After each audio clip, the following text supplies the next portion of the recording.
오늘 주신 하나님의 말씀은 출애굽기 20장 4절에서 6절의 말씀과 골로새서 1장 15절에서 17절의 말씀입니다. 너를 위하여 새긴 우상을 만들지 말고 또 위로 하늘에 있는 것이나 아래로 땅에 있는 것이나 땅 아래 물속에 있는 것에 어떤 형상도 만들지 말며 그것들에게 절하지 말며 그것들을 섬기지 말라. 나 내 하나님 여호와는 질투하는 하나님인즉 나를 미워하는 자의 죄를 갚되 아버지로부터 아들에게로 3, 4대까지 이르게 하거니와 나를 사랑하고 내 계명을 지키는 자에게는 천대까지 은혜를 베푸느니라. 그는 보이지 아니하는 하나님의 형상이시요 모든 피조물보다 먼저 나신 이시니 만물이 그에게서 창조되되 하늘과 땅에서 보이는 것들과 보이지 않는 것들과 혹은 왕권들이나 주권들이나 통치자들이나 권세들이나 만물이 다 그로 말미암고 그를 위하여 창조되었고 또한 그가 만물보다 먼저 계시고 만물이 그 안에 함께 섰느니라. 아멘. 오늘은 두 번째 말씀입니다. 두 번째 계명에 대한 이야기를 우리가 함께 나누려고 합니다. 저는 어려서 굉장히 보수적인 교회에서 자랐습니다. 어느 정도 보수적인 교회에서 자랐는가 하면은 예배당 안에 십자가가 없었습니다. 아마 그런 교회에서 신앙생활 하신 분들도 꽤 계실 겁니다. 제가 자랐던 그 교회의 교단이 예배당 안에 십자가를 두지 못하게 이제 한 것 같은데 저는 그래서 그런 줄 알았습니다. 그래서 혹 그 지역의 다른 교회에 행사가 있어서 가면은 예배당 이렇게 가운데 이렇게 십자가가 있는 거예요. 그럼 깜짝깜짝 놀래고 그랬습니다. 제가 어려서 그 교회는 가르쳐 주기를 십자가조차도 형상이다, 우상이 될 수 있다라고 하는 거예요. 그래서 제 2계명을 어기는 것이다라고 이제 얘기를 이제 하는데 그냥 그러려니 하고 이제 컸거든요.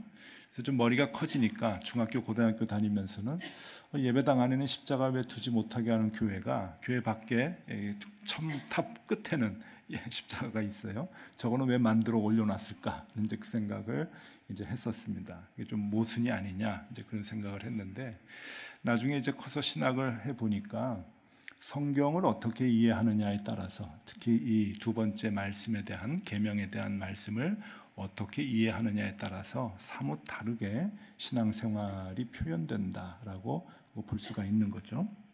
자, 먼저 두 번째 계명인 출애굽기 20장 4절 말씀을 보도록 하겠습니다. 제가 4절의 말씀을 다시 읽어드리겠습니다. 너를 위하여 새긴 우상을 만들지 말고 또 위로 하늘에 있는 것이나 아래로 땅에 있는 것이나 땅 아래 물속에 있는 것에 어떤 형상도 만들지 말며. 여러분 이 말씀을 눈으로 뚫어지게 한번 잘 보시면 좋겠습니다. 말씀을 보시면서 제가 질문을 하나 던지는데 한번 답을 해보시면 좋겠습니다. 이 계명은 이 두 번째 계명인데 이 계명은 글귀를 잘 보면 다른 우상 신의 형상을 만들지 말라는 명령일까요? 아니면 하나님의 형상을 만들지 말라는 명령일까요? 처음 들어보시는 질문이죠. 근데 질문이 되죠. 이게 뭘까요? 다른 우상을 만들지 말아라, 형상을 만들지 말아라, 아니면 하나님의 형상을 만들지 말아라. 어떤 명령일까? 이제는 이제 내려주시고 이 질문에 대한 답을 어떻게 하느냐에 따라서 신앙생활이 사뭇 달라지게 됩니다. 로마 카톨릭이나 동방 정교회를 가보면 깜짝깜짝 놀랄 만큼 형상이 많이 있습니다. 마리아 상도 있고요, 예수님 상도 있고, 베드로 상도 있고, 바울 상도 있고, 심지어 하나님의 모습도 그려져 있습니다. 그리고 그 앞에서 사람들이 기도를 하고 절을 하고 그렇습니다. 로마 카톨릭 그리고 동방 정교회는 이 두 번째 계명을 다른 우상을 형상화하지 말라라고 하는 것으로 해석을 합니다. 그래서 신앙의 교육 목적으로, 신앙생활을 하는 교인들에게 교육 목적으로 하나님을 형상화한 그림, 성화나 성상, 모양들을 장려해 왔습니다. 그래서 가톨릭 교회 가보면은 뭐 별게 많고, 동방정교회 가면은 별 그림이 많이 있습니다. 그리고 그것들을 보는 성경이라고 얘기를 했죠. 우리가 잘 알듯이 중세 교회들은 라틴어로 된 성경을 사제들만 보고 이제 교인들은 보지 못하게 했죠. 그냥 가르쳐 주는 대로 듣기만 했는데, 그렇기 때문에 이 그림은 좋은 교육적 효과가 이제 있는 이제 이제 기자재가 되는 것이죠. 그래서 교육 목적으로 보는 성경이다 해서 형상을 만들고 그림을 그렸습니다. 근데 그게 이제 지나치다 보니까 이제 미신화가 이제 많이 이제 되곤 했죠. 그런데 거기에 비해서 종교 개혁자들, 그러니까 개혁교회는 루터나 칼빈부터 시작을 해서 이 두 번째 계명의 말씀을 이게 다른 형상, 다른 신의 형상을 만들지 말라는 게 아니라 하나님까지도 형상으로 만들면 안 된다라고 하는 것으로 이해하게 됩니다. 그렇게 이제 성경을 보게 되죠. 그래서 이 두 번째의 말씀은 하나님의 그 어떤 모습도 형상화시켜서는 안 된다. 그래서 개혁교회는 그 신앙을 가지고 지금까지, 우리도 이제 개혁교회인데 신앙을 가지고 이제 맥을 이어오게 되는 거죠. 개혁교회가 왜 그렇게 이 두 번째 계명을 해석을 하게 되는가 하면은 이유가 있습니다. 두 가지가 있는데, 하나는 첫 번째 계명에 다른 신을 두지 말라고 하는 그 말씀이 포함되어 있는 거예요. 그러니까 두 번째 계명에 다른 우상을 만들지 말아라라고 하는 말씀이 해석이 되면은 첫 번째와 두 번째 계명이 같은 계명이 되는 겁니다. 그렇죠? 그러니까 첫 번째, 나 외에 다른 신을 두지 말라라고 이미 하셨기 때문에 다른 신의 우상을 만드는 거는 그거는 이미 첫 계명에 다 포함되어 있는 것이다. 그러니까 두 번째 계명에 형상을 만들지 말라고 하는 것은 하나님의 형상을 만들지 말라고 하는 의미의 명령이다라고 얘기하는 거죠. 해석을 하는 거죠. 그리고 또 하나가 십계명에 대한 해석을, 그 출애굽기 20장의 십계명인데 그 해석을 바로 밑에 또 20장에서 해줍니다. 그러면서 출애굽기 20장 23절에 보면은 이런 말씀이 나옵니다. 하나님께서 명령을 하시는데, 너희는 나를 비겨서 은으로나 금으로나 너희를 위하여 신상을 만들지 말고, 그럽니다. 하나님이 해석을 해주시는 거죠. 근데 여기 어려운 단어가 나옵니다. 비기고, 비겨서, 이제 그런 게 나와요. 너희는 나를 비겨서 만들지 말아라라고 하는데, 이 비겨서라고 하는 말은 하나님의 견주어, 하나님의 빗대어라고 하는 뜻입니다. 그러니까 하나님을 견주어서 하나님이라고 생각을 해서 이 우상을, 형상을 만들면 안 된다라고 하는 그런 뜻의 의미이겠죠. 그러니까 이 개혁자들은 이런 말씀에 의해서 이 두 번째 계명은 하나님의 형상으로 어떤 모양을 만들어 섬기거나 절하면은 안 된다라고 하는 것으로 이제 그 해석을 하는 거죠. 그러지 않아도 이제 그 모세가 시내산에 올라갔을 때 이스라엘 백성들이 하나님이라고 금송아지를 만들지 않았습니까? 그것을 책망하시는 것을 보면 하나님은 하나님의 형상을 만들지 못하도록 그렇게 이제 명령을 하시는 것이죠. 사람들은 그럼에도 불구하고 왜 하나님을, 신을 자꾸만 형상화시킬까 하는 겁니다. 그것은 분명하죠. 인간의 두려움과 불안한 마음, 그리고 기복신앙의 그 마음이 있기 때문에 그렇습니다. 무엇인가 신을 형상화시키거나 그림을 그려서 마음에 품고 내 몸에 지니고 있으면은 그의 힘이 나의 힘이 된다고 하는 그런 그 믿음이, 미신적 믿음이 우리들에게 있기 때문에 그렇습니다. 저하고 여러분들에게도 있죠. 이스라엘 사람들에게도 있었고 심지어 예수님의 제자들에게도 있었습니다. 지금 이스라엘 사람들은 십계명을 받은 그 시점이, 여러분 잘 기억하셔야 됩니다. 그 시점이 굉장히 중요합니다. 그 시점이 애굽에서 10가지 재앙을 다 체험하고 나왔을 때입니다. 그리고 홍해가 갈라지는 모습을 직접 보고 난 뒤였습니다. 그리고 먹을 게 없었을 때 만나와 메추라기를 먹었던 경험을 하고 난 뒤였습니다. 물이 없었을 때 바위에서 물이 나오는 것을 보고 마셨던 그 경험을 한 뒤였습니다. 아말렉하고 전쟁을 했을 때 모세가 손을 들면 이기고 손을 내리면 지고 해서 아론과 훌이 옆에서 손을 떠받치고 있어서 전쟁에 이겼던 경험을 하고 난 뒤였습니다. 그 무수히 많은 말도 안 되는 이적 가운데서 이제 하나님을 알만 할 텐데 그래도 이스라엘 백성들은 하나님의 형상을 또 원했던 것이죠. 그래서 금송아지를 만들었던 거예요. 예수님의 제자들도 마찬가지입니다. 예수님과 한솥밥을 먹었던 제자들은 예수님에게 늘 하나님의 형상을 보여달라고 요구를 했죠. 요한복음 14장 8절에 빌립이 이렇게 얘기합니다. 빌립이 이르되 주여 아버지를 우리에게 보여주시옵소서. 그리하면 족하겠나이다. 이게 우리가 예수를 믿어도 하나님을 쫓아다녀도 하나님의 자녀라고 해도 불안한 마음이 있기 때문에 우리는 늘 정확한 형상을 보고 싶어 하는 거죠. 주님이 정말 나와 함께 계실까 하는 그 마음이 있는 거예요. 제가 고등학교 때로 기억이 되는데 이미 고등학교 때면은요, 저는 그 신학교 가기로 작정을 한 그 마음이 이제 중학교 때 이제 신학교 가겠다고 이제 그랬으니까 고등학교 때도 이제 신학교 생각만 하고 이제 신앙생활 열심히 이제 했었거든요. 그런데 고등학교 3학년 올라갈 때인가 이제 그 책방에서 잡지를 한 권 샀는데 월간지를 한 권 샀는데 월간지를 사면은 그 별책 부록 뭐 이런 게 부록이 많습니다. 그것도 1월달에 사면은 굉장히 많이 줍니다. 여성지 같은 걸 사면 막 가계부도 주고 이제 그렇듯이 청소년 잡지를 샀는데 여러 가지 이제 그 부록이 있는데 그 중에 뭐가 있었냐면은 부적이 있었습니다. 근데 그게 이제 그 저쪽에서 이제 만들어주는 막 이게 비싼 부적 이런 게 아니고 이제 그런 용한 분이 이제 그 지도를 해서 이렇게 그 도와줘서 이제 그 출판사에서 만든 이제 그림 같은 거예요. 조금 그 보편적인, 그러니까 이상한 어려운 부적이 아니고 그런 좀 쉬운 그런 부적인데 이거를 이제 수험생들에게 가지고 있으면은 좋은 일이 있을 것이다. 이제 그러면서 그걸 부록으로 이제 그 줬던 거예요. 제가 누굽니까? 신학교 가기로 작정한 사람이라 그랬잖아요. 그래서 그 부록을 받자마자 찢었어요. 찢어가지고 딱 버렸거든요. 1년 내내 불안했습니다. 솔직히 불안하더라고요. 뭔가 좀 잘못되면은 부적을 찢어서 그랬나, 그냥 잘 버릴 걸, 막 이제 이런 생각을 하면서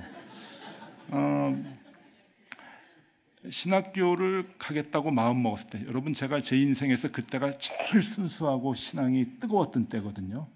새벽에 학교 갈 때 새벽기도 가고 올 때 교회에서 기도하고 집에 가고 했던, 진짜 그 마음으로 목회하면 지금보다 훨씬 더 잘하는데 그때가 회복이 안 되네요.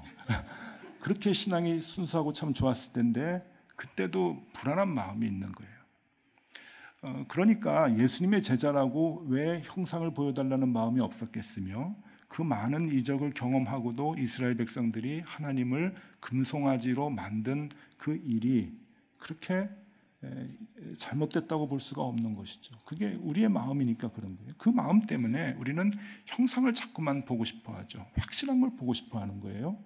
왜 자꾸 사람들이 신천지에 빠지고 이단 사이비에 빠지는지 아십니까? 확실하게 성경을 얘기해 주기 때문에 그렇습니다. 그래서 요한복음을 많이 하죠. 아주 알쏭달쏭한 그 요한복음의 얘기들을 확실하게 얘기해 주는 거예요. 너희들이 666이 뭔지 아냐? 그건 바코드다. 뭐 베리칩이다. 그렇게 얘기를 해주는 거고요. 허황되지만 정확하게 얘기를 확신 있게 하는 거예요. 14만 4천이 뭔지 아느냐? 7나팔이 뭔지 아느냐? 7 금초대가 뭔지 아느냐?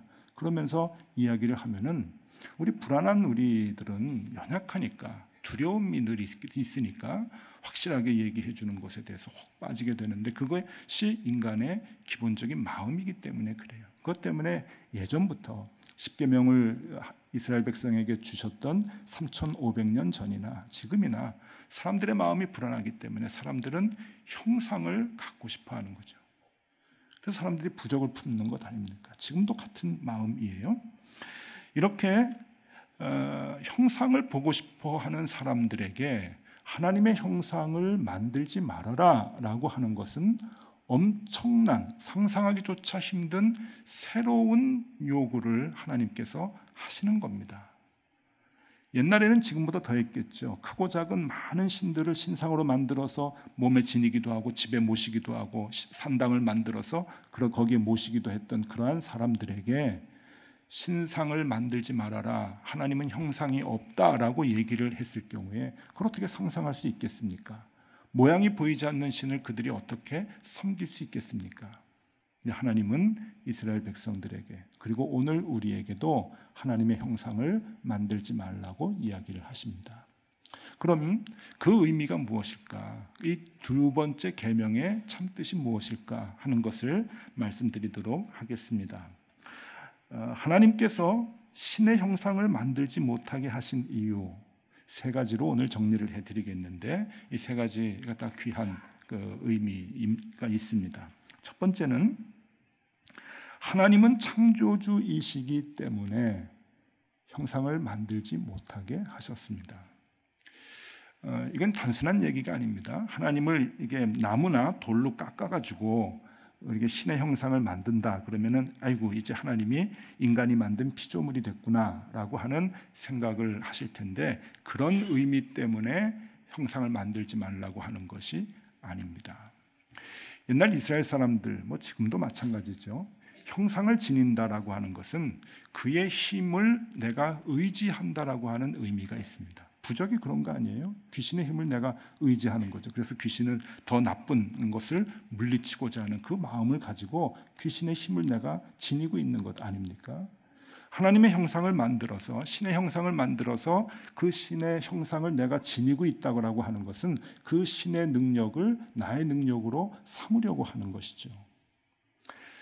사람들의 마음은 하나님의 형상을 내가 간직해서 그 형상대로 그 힘을 내가 사용하려고 애를 씁니다. 그러니까 이기적인 마음이 있는 거죠. 그래서 그 하나님의 마음을 내가 움직이고 그 하나님의 능력을 내 삶 속에서 사용하고 싶어하는, 이용하고 싶어하는 마음이 있다고 하는 겁니다. 여기에서 하나님은 이게 싫으신 거예요. 여러분 우리가 신앙생활을 할 때 여러분 어떠십니까? 하나님을 여러분들이 믿고 의지하면서 하나님께 기도할 때 여러분들의 기도의 내용을 언제나 늘 체크해 보십시오. 여러분들의 계획과 여러분들의 생각대로 하나님을 맞춰 나가기를 바라십니까? 끌고 가시기를 바라십니까? 그러면 하나님은 그 순간부터 피조물이 되는 겁니다. 우리의 피조물이 되는 거예요. 우리가 하나님의 형상을 조각칼로 깎지 않아도 내 마음속에 있는 하나님을 내 계획과 내 인생의 생각대로 내 인생의 내가 계획해 놓은 여정대로 하나님을 끌고 가려고 한다면은 하나님은 창조주가 아니라 피조물이 되는 겁니다. 반대로 우리가 하나님께 기도하고 내 삶을 맡길 때 하나님 나는 내 삶에 가는 길을 잘 모릅니다. 내 계획하는 길이 있지만 하나님이 계획하는 길이 따로 있으실 텐데 하나님 그 길로 인도하실 때 내가 순종하고 하나님이 인도하시는 길로 내가 쫓아가겠습니다 라고 하는 고백이 있을 때 그때가 하나님이 진정 창조주가 되시는 거예요. 그걸 얘기하는 겁니다. 여러분 묻겠습니다. 여러분의 하나님은 어느 하나님입니까? 여러분이 끌고 가십니까? 아니면 여러분이 끌려가십니까?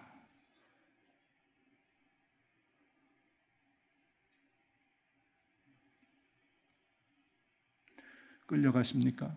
정말 그게 우리의 신앙 고백입니까? 하나님이 내 인생을 인도해 주십니다. 내가 그 하나님이 인도하시는 대로 갑니다. 그 고백을 하신다고 한다면 한마디 더 드리겠습니다. 그냥 순종하고 가시면 됩니다. 순종하고 가셔야 돼요. 하나님이 이쪽으로 인도하시면 의도가 있으시겠지. 저쪽으로 인도하시면 하나님의 계획이 있으시겠지. 우리가 모르는 그 길로 하나님이 인도하시면 무슨 분명한 하나님의 선한 의도가 있으시겠지. 그 뒤에는 뭐가 또 있겠지. 그것을 믿고 쫓아가는 것이 하나님이 내 삶에 있어서 창조주가 되시는 겁니다. 여러분 하나님을 피조물로 만들지 마세요. 하나님이 제일 싫어하는 겁니다. 하나님이 나를 이끌고 가야지 어떻게 내가 하나님을 이끌고 가겠습니까? 형상을 만들지 말아라 라고 하는 것은 그 의미입니다. 하나님은 나에게 있어서 창조주이십니다. 피조물이 아니다 라고 하는 의미이지요. 두 번째, 하나님께서 우리에게 하나님의 형상을 만들지 말아라 라고 하는 것은 하나님은 어디나 계시기 때문입니다. 그것을 우리에게 알려주시기 위한 시청각 교육이신 거죠.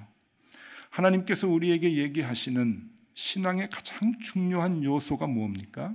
성경이 얘기하는 가장 중요한 기독교의 요소가 무엇입니까? 그것은 임마누엘입니다. 아시죠? 임마누엘. 예수 그리스도가 왜 오셨습니까? 임마누엘을 우리에게 보여주시기 위한 하나님의 실천 아닙니까? 임마누엘이 무엇입니까? 주님이 나와 함께 하신다. 주님이 언제나 나와 함께 하신다. 우리가 하나님의 형상을 만들고 있을 때는 그것을 지닐 때, 그것을 두었을 때, 그것이 있는 곳에 언제나 하나님이 계시다고 믿고 있지만 형상이 없는 신앙이라고 하는 것은 어디나 계시다라고 하는 겁니다. 어디나 계시다. 이런 얘기가 있어요. 주일학교에서 선생님이 아이들에게 얘기했답니다. 하나님 계신 곳을 알면 사탕 하나 줄게. 그래서 문제를 냈대요. 그랬더니 똘똘한 한 아이가 선생님한테 이렇게 질문했답니다. 선생님, 하나님 안 계신 곳 알면 사탕 2개 드릴게요. 의미 있는 얘기죠. 하나님 안 계신 곳을 아십니까, 여러분? 하나님은 어디나 계시다. 하나님은 형상으로 잡아두실 분이 아닌 것이에요. 그것을 누가 제일 잘 알았는가 하면은 솔로몬 왕입니다. 솔로몬은 예루살렘 성전을 지었죠. 성전을 오래도록 짓고 난 뒤에 헌당식을 하였습니다. 헌당식을 하면서 솔로몬이 나가서 하나님께 헌당의 감사 기도를 드리는데 아주 감동적입니다. 그 내용이 열왕기상 8장에 나오는데 그 기도의 첫 부분에 솔로몬이 아주 감격적인 한마디의 기도를 하나님께 올립니다. 열왕기상 8장 27절 말씀입니다. 하나님이 참으로 땅에 거하시리이까 하늘과 하늘들의 하늘이라도 주를 용납하지 못하겠거든 하물며 내가 건축한 이 성전이오리이까. 하나님에 대해서 정확하게 알고 계셨죠. 정확하게 알고 있었던 거예요. 내가 성전을 이 땅에 짓지만, 그래서 사람들에게 위로해 주기 위해서, 힘을 얻게 해주기 위해서 성전을 이 땅에 짓지만 하나님은 여기에 거하시는 분이 아니시다. 하나님은 온 천하에 계시는 분이다. 하나님은 어떻게 이 집안에 가두어 두겠느냐. 여러분, 우리의 하나님은 우리의 모든 순간, 우리의 모든 상황에, 우리의 모든 곳에서 우리와 함께 하십니다. 믿으시죠? 그 하나님입니다. 그러면 여러분 이것까지 믿으셔야 됩니다. 기쁘고 참으로 풍요롭고 참으로 즐거울 때 하나님이 곁에 계셔서 축복해 주셔서 함께 하신 것 믿습니다. 그러면 괴로웠을 때, 힘들었을 때, 가장 빈곤했을 때, 그때도 주님이 곁에 계셨음을 알아야 합니다. 그 의미입니다. 금송아지를 만들어서 풍요의 신이라고 하나님을 예배하고 경배했던 이스라엘 백성들을 책망하셨죠. 왜 그렇습니까? 하나님은 풍요의 신이 아닙니다. 풍요할 때도 함께 계시지만 빈곤할 때도 곁에 계시는 분이십니다. 모든 순간 그 어느 곳에서도 하나님은 우리와 함께 하십니다. 그걸 알려주시는 거예요. 너는 하나님의 형상을 만들지 말아라. 왜? 나는 너와 항상 함께한다. 언제나 함께한다. 어느 곳이나 함께한다. 우리가 그 하나님을 고백할 수 있어야 됩니다. 그렇군요. 나의 가장 괴로웠을 때도 주님은 내 곁에 계셨군요. 내 손을 붙잡고 계셨군요. 그것이 주님께서 우리에게 말씀하시는 두 번째 계명입니다. 하나님이 우리에게 하나님의 형상을 만들지 말아라 라고 명령하신 또 하나의 이유는, 세 번째 이유는 하나님의 온전한 형상은 따로 있기 때문입니다. 저는 이 두 번째 계명을 보면서 첫 번째부터 10가지 계명이 있잖아요. 그 10가지 계명 중에 이 두 번째 계명이 신의 한 수 같아요. 정말 기가 막힌 명령인 것 같아요. 계명. 물론 이제 이 10계명 전체가 다 하나님이 주신 거니까 신의 한 수인데 우리가 요새 신의 한 수라고 하는 말의 뜻은 정말 뛰어날 때, 정말 기가 막힐 때 이제 그런 표현을 쓰잖아요. 그래서 10가지 계명 중에도 이 두 번째가 신의 한 수라고 느껴지는데, 하나님은 하나님의 형상을 갖고 계셨어요. 그래서 그 형상을 인간들에게 보여주기까지 그 형상을 따로 만들지 못하도록 하신 거죠. 왜냐하면 따로 하나님의 형상을 만들었을 때 정말 하나님이 갖고 계신 형상을 보여주면, 정확한 하나님의 형성을 보여주면 이게 오버랩이 돼가지고 정확히 모르게 되니까 그런 거예요. 하나님이 갖고 계셨던 정확한 하나님의 형상은 예수 그리스도입니다. 예수 그리스도. 그 형상을 보여주시기 위해서 하나님은 다른 형상을 만들지 말아라 라고 명령을 하셨던 거죠. 고린도후서 4장 4절에 바울은 이렇게 설명합니다. 그 중에 이 세상의 신이 믿지 아니하는 자들의 마음을 혼미하게 하여 그리스도의 영광의 복음의 광채가 비치지 못하게 함이니 그리스도는 하나님의 형상이니라. 히브리서 기자가 히브리서는 예수 그리스도가 대제사장이다라고 하는 이야기를 처음부터 끝까지 설명하는 장문의 편지거든요. 그 첫 장에 예수 그리스도를 설명을 하는데 히브리서 기자는 이렇게 설명을 합니다. 1장 1절부터 읽어드려야 되는데 3절만 읽어드리겠습니다. 히브리서 1장 3절입니다. 이는 하나님의 영광의 광채시요 그 본체의 형상이시라. 그의 능력의 말씀으로 만물을 붙드시며 죄를 결정하게 하는 일을 하시고 높은 곳에 계신 지극히 크신 이의 우편에 앉으셨느니라. 태초부터 천지를 창조할 때부터 하나님과 함께 하셨던 하나님의 형상, 온전한 형상이 예수 그리스도다라고 하는 것을 설명을 해주고 계시죠. 골로새서에서 바울은 또 이렇게 설명합니다. 골로새서 1장 15절 그는 보이지 아니하는 하나님의 형상이요 모든 피조물보다 먼저 나신 이시다. 예수 그리스도라고 하는 하나님의 온전한 형상을 하나님은 갖고 계셨어요. 그래서 하나님은 이 온전한 형상을 사람들에게 보여주시기까지 다른 것이 방해하지 못하도록 형상을 만들지 못하게 하신 것이죠. 그 예수 그리스도, 생각해 보십시오. 다른 금송아지를 만들었다고 한다면 예수님이 이 땅에 오셨을 때 그 예수님을 하나님으로 영접을 했겠습니까? 금송아지를 만들어서 풍요의 신이라고 사람들이 하나님을 섬겼다고 한다면 마구간에, 베들레헴 마구간에 말구 위에 누우신 아기 예수를 어찌 하나님이라고 사람들이 알아볼 수 있었겠습니까? 안 되는 거죠. 넌센스죠. 그래서 하나님은 형상을 만들지 못하도록 하셨죠. 그리고 우리에게 온전한 형상인 예수 그리스도를 보여주셨습니다. 그래서 빌립에게 예수님이 얘기하죠. 나를 보고서는 너희가 왜 하나님을 자꾸 보여달라고 하느냐. 그게 그 이야기 아닙니까? 우상을 만들지 말라고 하는 것은 언제 어디서나 하나님을 느끼라는 것입니다. 그리고 예수 그리스도는 하나님이시라고 하는 것을 깨달으라는 것입니다. 그 주님께서 언제 어디서나 우리와 함께 하시는 임마누엘 주님이 되신다고 하는 것을 믿고 고백하라는 것입니다. 얼마나 귀합니까? 두 번째 계명은 신의 한 수입니다. 제가 좀 이렇게 생겼어도 굉장히 음악을 좋아합니다. 그림도 좋아하고요.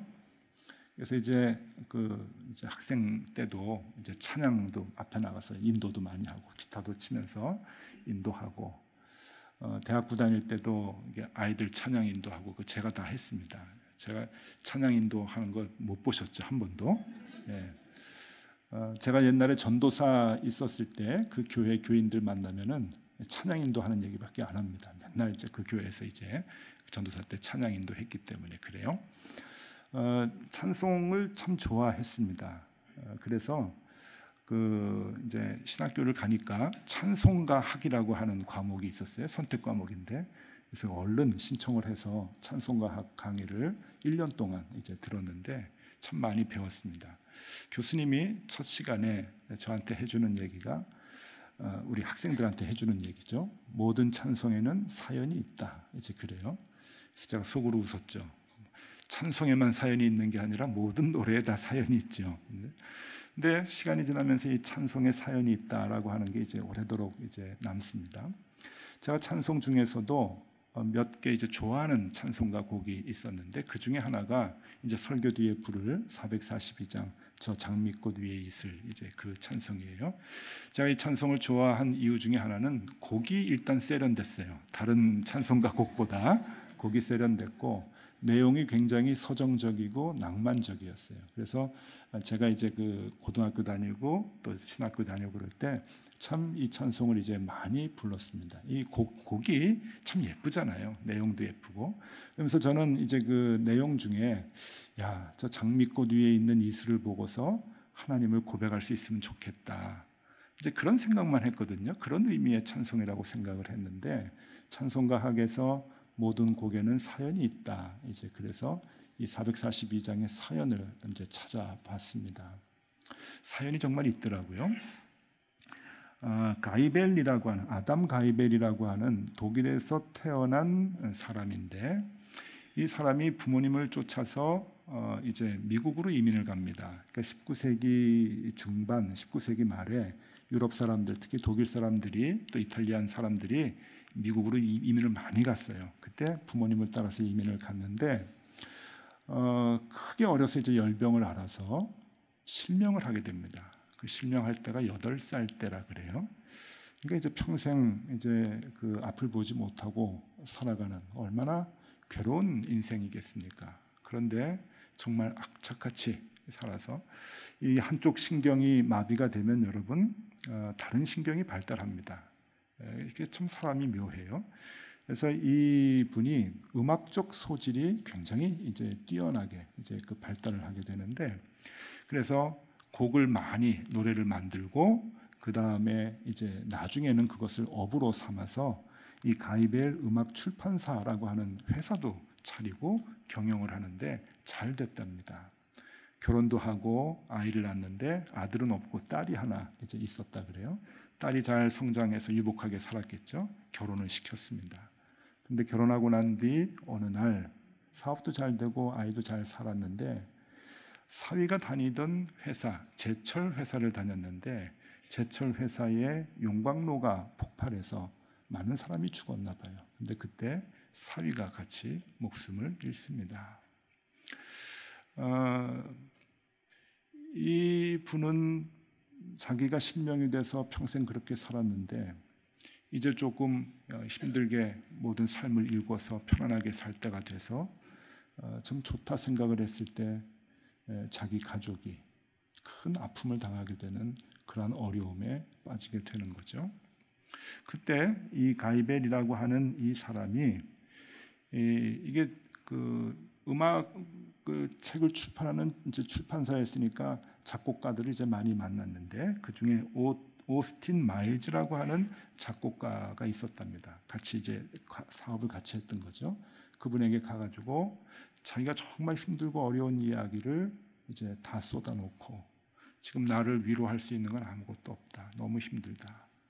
그러니 당신이 나를 위해서 찬송을 하나 만들어 달라라고 부탁을 했답니다. 앞을 평생 보지 못하는 그 삶에서 이제는 자기의 딸이 불행하게 된 이 상황에서 더 어떻게 헤어날 수 있는 그 돌파구가 없었던 이 사람이 친구에게 찾아가 찬송을 만들어 달라. 그 친구가 얼마나 큰 부담을 갖겠습니까? 그 친구가 그 부담을 갖고 하나님께 기도하며 이제 찬송을 만드는데 요한복음 20장의 말씀을 묵상하는 중에 이 찬송을 만들었다 그래요. 요한복음 20장에 예수님을 찾아서 무덤가에 온 두 여인을 무덤에 돌이 열려져 있는 상황에서 예수님 못 만나잖아요. 그런데 뒤에 계시는 예수님을 만나게 되고 그래서 그 삶이 위로를 받는 그 성경의 말씀을 보면서 이 찬송을 짓게 됐다라고 그 사연을 얘기를 합니다. 그래서 오늘 우리가 부르는 저 장미꽃 위에 있으리라고 하는 442장 찬송이 되는 거죠. 여러분, 저는 이 찬송이 좋은 이유는 저 장미꽃 위에 있는 이슬을 보고서도 하나님의 숨결을 느낄 수 있으면 좋겠다라고 이 찬송을 이해했는데, 이 찬송의 사연은 그게 아니었어요. 인생이 가장 힘들고 어려운 때, 가족을 잃었을 때 얼마나 괴로웠겠어요. 그때에도 하나님의 음성을 듣고자 하는 그 마음이 이 찬송에 있는 거예요. 여러분들 그런 신앙생활의 경험이 있으십니까? 정말 힘들고 어려울 때라도 그 곁에서 여러분과 함께 계시는 주님이 보이시고 그 주님의 숨결이 느껴지시고 주님의 음성이 들리십니까? 듣자는 거예요. 숨결을 느끼자는 거죠. 곁에서 내 손을 잡고 계시는 그 분을 우리가 그 손을 놓지 말자고 하는 겁니다. 너희는 내 앞에서 하나님의 형상을 만들지 말라라고 하는 것은 그걸 의미하는 거죠. 언제 어디서나 임마누엘, 어느 때건 나를 지켜주시고 우리의 인생의 길을 이끌어주시는 그 하나님을 놓지 말고 주님과 동행하자고 하는 하나님의 열렬한 사랑의 표현이 오늘 이 두 번째 계명에도 여지없이 나타나고 있는 겁니다. 그 하나님을 찬양합니다. 그 하나님은 우리의 하나님이시고 우리의 인생의 길을 섬세하게 이끌어 주시는 분이십니다. 그 어떤 형상도 아닌 우리 주님, 또 예수 그리스도의 그 마음을 우리가 품으며 평생을 살아가면 좋겠습니다. 하나님께서 저와 여러분들의 인생의 길을 선한 길로 인도해 주실 것입니다. 기도하겠습니다. 언제 어디서나 하나님은 나의 주님이십니다. 중요하고 큰 일에도 함께 하시며 작고 하찮은 일에도 주님은 같이 계십니다. 풍요의 순간도 함께 하셨지만 고난의 순간도 주님은 늘 나와 함께 하셨습니다. 그 내 안에 계시는 하나님을 통해 언제나 큰 힘 얻게 하여 주시고 나의 생각과 행동으로 그 하나님을 잘 담아내게 하여 주시옵소서. 예수 그리스도의 이름으로 기도드리옵나이다. 아멘.